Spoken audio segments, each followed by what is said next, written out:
Okay, so for those of you that don't know me, and I know a lot of you in the room, my name is Paul Hyland. I've been the Chief Constable here for about a year and a half.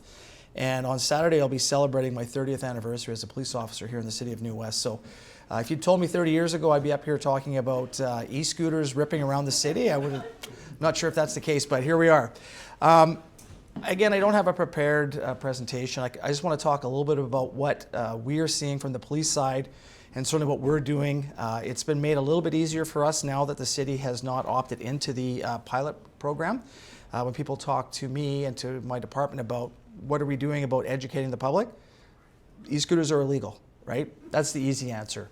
And trying to educate parents, though, on the dangers that these devices have. As has been said very eloquently, these things can go extremely fast, 50 kilometers an hour. We at the department in the last, I'd say 3 weeks or so, investigated 2 very serious collisions involving these e-scooters. One involved a child aged about 12 who suffered significant injury.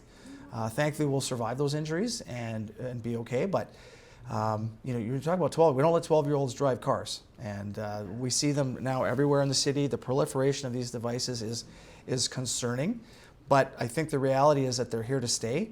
So we really have to take kind of an approach as how are we going to take a phased approach, educate people about the uses of these devices, how fast they go. I don't even know if parents understand.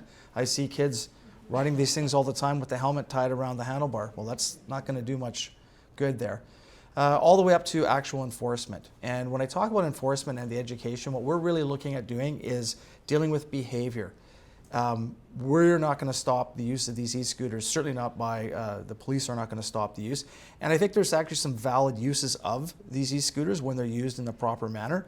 I would echo what council has endorsed with the province moving forward and just bringing in broad regulation of these devices that's provincially wide. I think there's a lot of confusion now. People can ride them. I believe Burnaby's in the pilot project, so they cross 10th Avenue and all of a sudden they can't, so they don't even understand that. So again, where we see e-scooters being used by individuals that are 16 plus and they're being used kind of within the parameters of, say, the pilot project, you're probably not going to get too much attention from the police at this stage.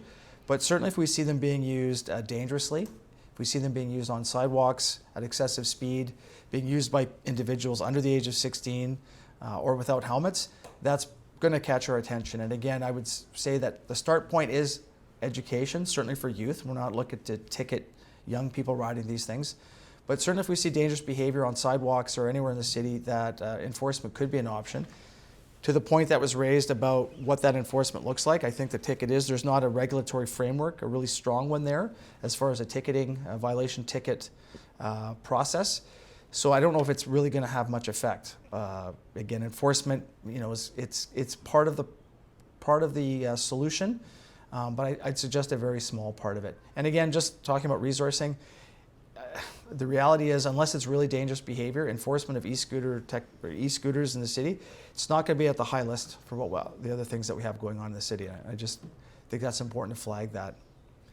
So that's really in a nutshell. Like again, we're talked a little bit about working with the schools and working with the city.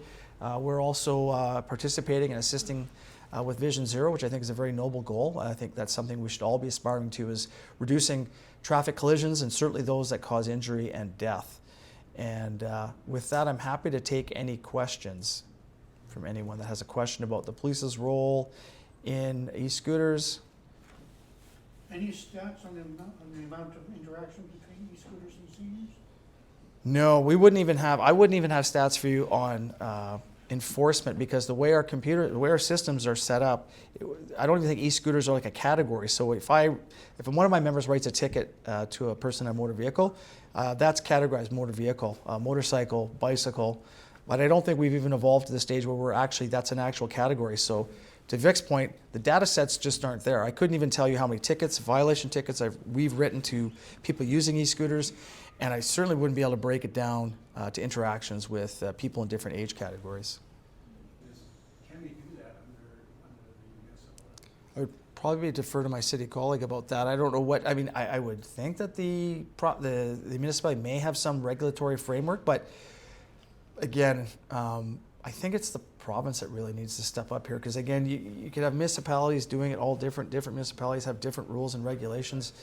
I think if the province was to come out with a strong regulatory framework that's province-wide, that everyone understood the rules and regulations and what was at play, from my perspective, that would be easiest. Again, it's more robust. You have the Motor Vehicle Act, that's what it would fall under. There'd be a proper court scheme if there was a ticket or a dispute of a ticket. And the second part, again, I can't speak to infrastructure issues around that, but I think it's all a very valid question for sure. We know who the parents are, let the drums roll, that kind of thing. Yeah, I agree. I think this is something that the province needs to move forward on. It's not something that probably needs to get kicked down the road continually, because right now it's a bit of a mess. And in this community, again, we're not going to enforce our way out of it. And to answer the earlier question about messaging, so we struggle a little bit on the policing side about what our messaging is, because the message from us is they're illegal. So it's very hard for us to say, but this is how you can use them safely. We're going to try and thread that gap insofar as those public discussions, because it's not just as simple as they're illegal. But it is a bit of a challenge for us. It's a bit of a challenge to go to schools and have a scooter safety discussion when they're not legal. And then all of a sudden there is an accident and they're saying, well, the police said if I just did it this way, it'd be fine. So very challenging. That's why I agree with all these points. Let's move forward. Let's put in some proper regulation. So these things are registered, and we can do the proper things and start to reduce some of these collision numbers.